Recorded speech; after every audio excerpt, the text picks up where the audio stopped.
Very intriguing. Oh, hello there. Welcome in. What's this? Oh, I'm just brushing up on my Greek mythology because today we're talking about Hades 2, baby!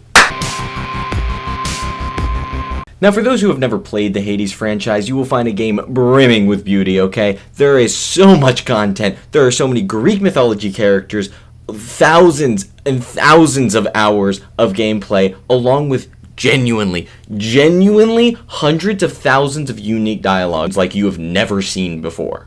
Now, this game came out only a few weeks ago, and something that I've noticed personally is that there are a lot of characters that I don't necessarily know in Greek mythology, and I consider myself a freaking Greek mythology nerd, and I have no idea who these people are. And because I am who I am, I went out and looked for every single backstory piece that I could find on many of the Greek heroes and Greek figures that we find in Hades 2. For this video specifically, we're going to be covering the unseen characters in the game, and we're going to start with our main girl, of course, Melinoe.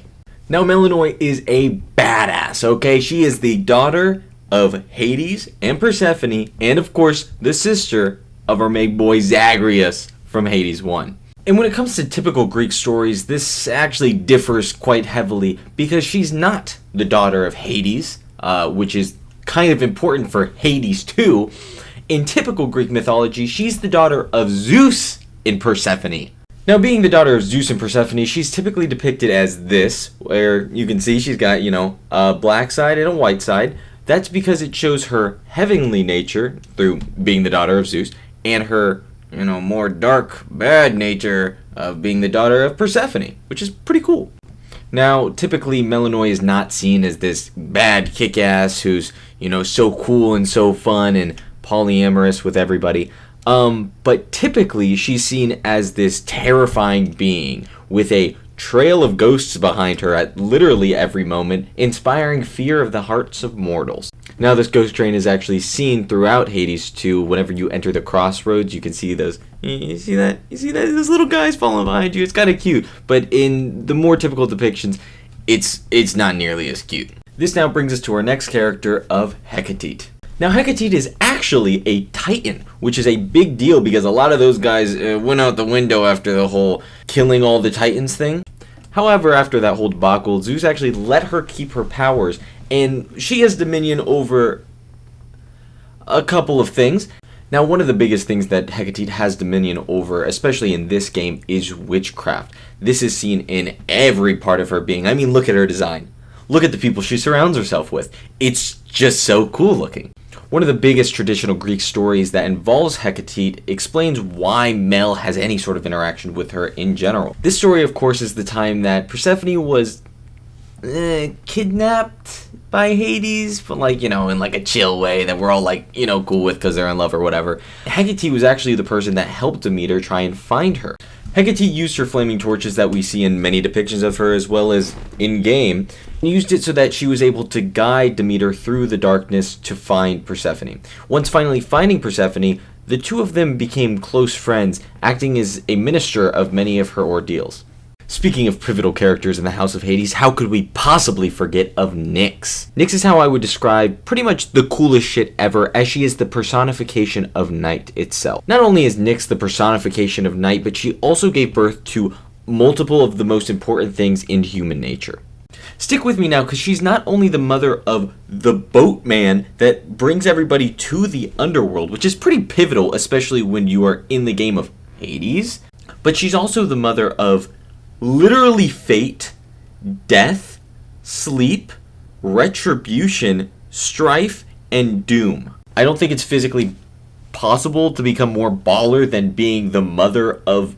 I can't even pick one. They're all so important. Fun fact, she's also the second being to ever exist, ever. First there was Chaos, and then there was her. I mean, she is her. She is that guy. Now, if it sounds like I'm glazing her a little bit, it's because I am. She's just that cool. Everybody fears her. She just creates whatever she wants, and she's literally darkness. Let's actually talk about some of Nyx's children while we're at it. Charon, the first one, the boatman, he's really freaking cool. He's also just described as being really ugly, in every depiction, but I think his design here looks sick as hell. His whole thing is when you die, you go like this, and people put a coin, a dirty ass coin, in your mouth so you can die with it, okay? And when you die, you wake up and you take that bad boy out your mouth and you give it to Charon. And then he'll let you across the river. Best part about this ordeal is if you do not have one of these dirty coins in your mouth when you die, you just fuck off. He's not letting you across. You will wander the shores of the underworld forever. It's just an eternal waiting room. Not in a fun way. It's like going to the DMV but for the underworld, basically. Now moving on to a romanceable character that is a child of Nyx is Moros. Yeah, that guy, impending doom. He is just so sick. Okay, first of all, look at his design. He's got sick ass horns. He just kind of does whatever. And the best part is, in typical Greek mythology, he goes around giving people impending doom, letting them see their death. They just kind of freak out for a while, and then even when they die, he still makes them feel impending doom, which is, it's a little much, but it's kind of cool. One of my favorite design choices for Moros in this game is the fact that despite him being impending doom and just kind of messing up everyone he can, he also is just so mild-mannered and monotone throughout the entire game. His dialogue is honestly some of the most boring, but also it's such a fun juxtaposition that he's just this cruel being basically in all of Greek mythology, and he's just there. And you can romance him, you can give him gifts, and he'll like you, and you guys can kiss maybe. And he's just a fella. Now to a daughter of Nyx, who's also romanceable. Retribution. Oh my god, her name is Nemesis, and she's gorgeous. Look at those abs, okay? She's big as hell. She like towers over Melinoe. And she's got these sick ass wings on her, and she's just such a cool character because throughout the entire game you're beefing with her. She wants fuck all to do with you, but you are beefing with her. Melinoe and Nemesis were both raised by Hecate, and so they have this kind of like step-sibling rivalry going on that's like kind of playful on Melinoe's end, but also way too serious is on Nemesis' end. You, like I said, can romance her, so after giving her gifts and talking to her enough, you see a softer side, which is a really nice touch that they did not have to add, but it really brings so much character to a multifaceted character. Now, Nemesis being a multifaceted character makes so much sense because in typical Greek mythology, she is so mean. Anytime there is too much luck distributed, she's like, you know what? Here's a little bit of bad stuff. But if too much unluckiness is happening to you, she'll give you whatever. She is the goddess of retribution. She is the goddess of making everything equal.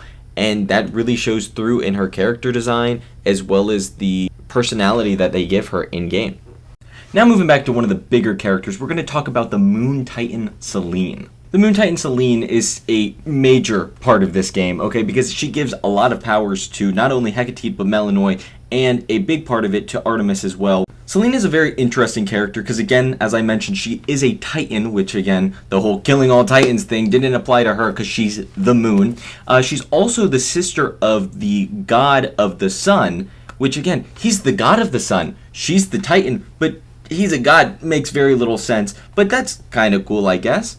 One of the major Greek stories involving Selene sees her fall in love with a mortal shepherd. And she's just like, man, I love this guy. But him being mortal and her being immortal is kind of an issue for her. So she asks Zeus to make him ageless and just immortal, which is great, except for the fact that he is also in a permanent sleep. So she just kind of goes and visits his basically dead body in a cave every single night. Interestingly enough, after that whole ordeal with that random shepherd boy, she had 3 kids with Zeus, which is kind of interesting. The kids, not important at all. Okay, again, she is the Moon Titan, and her 3 kids, one of them is the goddess of the full moon. The second one is the goddess of morning dew. Okay, and the third one, I don't even know. She's just some random nymph. I don't care. And I am fully aware of the fact that I keep gushing over the designs of these characters, but I think Selene, by far, is the most beautiful. Like, oh my god, she, in the game, whenever you meet her, and she, like, pops up in front of you when you take her boon, she shimmers and she glows, and she's got this beautiful horse she's riding on, and she is just, mwah, chef's kiss, no notes, absolutely immortal, amazing. To get a little less godlike, let's talk about your boy, the one and only Odysseus. I don't think there's enough time in this video for me to go into all of the stories from the Odyssey. It is packed to the brim with a bunch of different characters, many of which that we see in this game, that we aren't going to talk about all of them in this video because they're not part of the unseen category, but it is a beautiful story that you should really check out. It goes from the end of the Trojan War to the 10-year span of whenever him and his crew, mostly him, go back to Ithaca as he is the reigning king.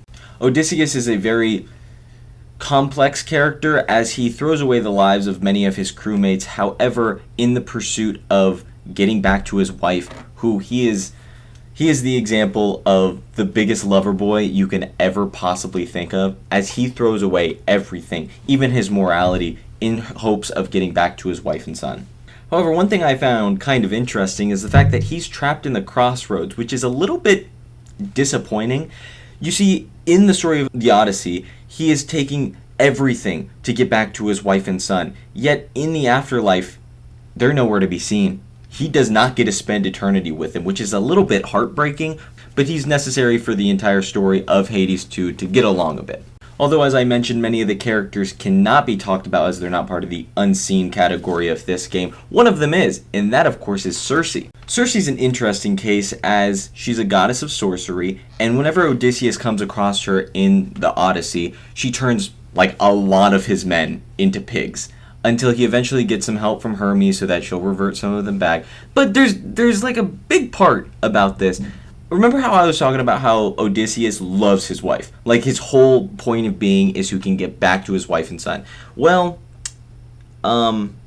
he has sex with Circe. He's just like, man, I can't help myself. I just have to have sex right now. So he does. He cheats on his wife. And then he has, I think, a kid or two with Circe. And then just leaves. He stays there for a year on the island with Circe in the original Odyssey, and then he just leaves after giving her a child or two. Yeah, and those random kids he ended up having with Circe came to bite him in the ass a little bit, because one of them is what killed him. He accidentally kills his father, and just because he thought that Odysseus was an enemy, and he kills his own father on accident, and that is the end of Odysseus.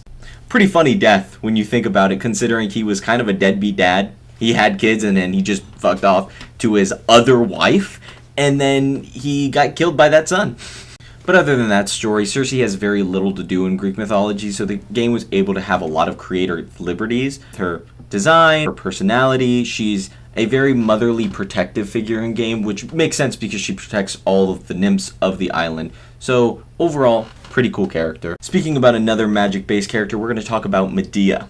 Now, when I first found Medea in-game, I had no idea who the hell she was, but she's actually really interesting. She's one of the many followers of Hecate, as we described earlier, and as being so, she has another very long list of powers that she's able to have. Along with being a follower of Hecate, she's also the granddaughter of Helios, and her father's the one that had the golden fleece. More so, she's famous because she helped Jason, the leader of the Argonauts, steal the golden fleece from her father using her magic sorcery that we just talked about over here. She's also pretty kick-ass because after stealing the golden fleece and helping Jason, they moved away, and Jason was like, you know what? You helped me. Man, I'm in love with you. Just kidding. I'm going to take a different wife. I'm going to take a different princess. I don't need you anymore. So in retaliation for Jason doing this, Medea decided to kill his wife, and then kill her and Jason's own children. And that's kind of kick-ass. She's seen as a very, like, kind of crazy, animalistic character in some depictions, but she's also really understandable. Like, I help you for unknown reasons. other than love to help you steal from my family. I kill multiple members of my family so I can help you steal a golden fleece. And then you go and cheat on me. I'm going to kill your wife. I'm going to kill your wife with a rock. They also, like many characters in the game, just made her hot as hell. Like, shit. Black and green. That's just, she looks so cool. She's got this giant cauldron she's stirring in the whole time. I don't know. She's just a really cool character. Now, rounding out the unseen category of this game, we've got Skelly Mesis. I don't think I'm pronouncing that right. And also, he has no, I don't know who this guy is. I've looked up everywhere. There's like some theories, like he came from Hades 1 originally and he's pretending to be a general now. In Hades 1, everybody kind of assumed, and there was like a bunch of theories, that he was actually Odysseus and he just didn't want to tell anybody. But now that we have Odysseus, as I previously mentioned, I don't know who this fella is, like at all. So if anybody could help me, that'd be greatly appreciated. He's just kind of there. You beat him up. He's pretty cool. He's got a nice design. He's just a skeleton with like patches on now, but overall, pretty cool fella.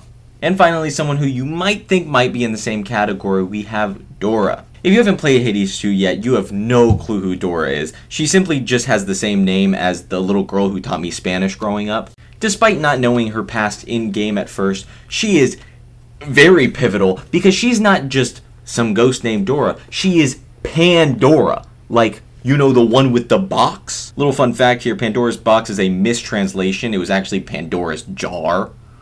Pandora in Greek mythology is an incredibly pivotal character as she is the first ever woman to literally exist of all time.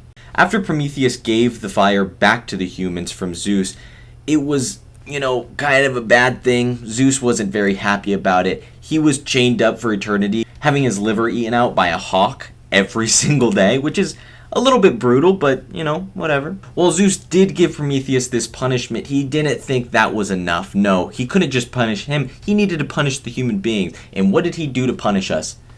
He gave us a woman. That doesn't sound too bad in my book, but that's just me. However, this lady came along with a little bit of baggage, or more specifically, a little bit of jarage, as she came with this cool jar that she was told, don't open this up, okay? Do not, for any reason, open up this jar. I'm not going to tell you why, just don't do it. And being a human being with even, you know, a little bit of curiosity, of course she opened up the jar. I mean, don't think you're better than Pandora, okay? She's the first ever woman. She's kind of badass. She opened up the jar, okay, you know, and everything evil in the entire world escaped from the jar, and it's basically the Garden of Eden for Greek mythology. So overall, she messed up a little bit. But she was like, oh no, all these spirits of all the bad things are escaping. Let me close it. The last thing that was in the jar, the last spirit that she closed in there permanently was hope. Ooh, that's unfortunate. And so while she did mess up a little bit, I still have so much love in my heart for Pandora. And specifically this character of Dora, because she, in-game, purposely lost her memory, which makes sense considering the fact that she did this thing that is seen as so horrible. Nobody wants to remember that she released all of the evil onto the entire world. If you did that, you'd want to forget too. So throughout the game, you talk to her and you try and find out why she would want to forget her memory, where it's eventually revealed that, yeah, she's Pandora. That's kind of sick. And with the coming of that revelation of Pandora, we have finished all of the characters in the unseen portion of Hades 2. Originally going into this video, I was going to cover every single character, all 42 of them, in depth. Then I realized, oh my good lord, that is a lot of things to do. Overall, I thought this video was a little bit more palatable, but if you're interested in seeing all of the characters covered, possibly in the sections of all of the Olympian gods and the rest as they're called in game, I would be more than willing to do so. I had a lot of fun looking into this and recording, and I hope you enjoyed watching it. If you did enjoy watching and would like to see more things that I make in the future, please consider subscribing and leave a like on this video. Comment anything you'd like to see from me. Alright, have a great day. Bye now.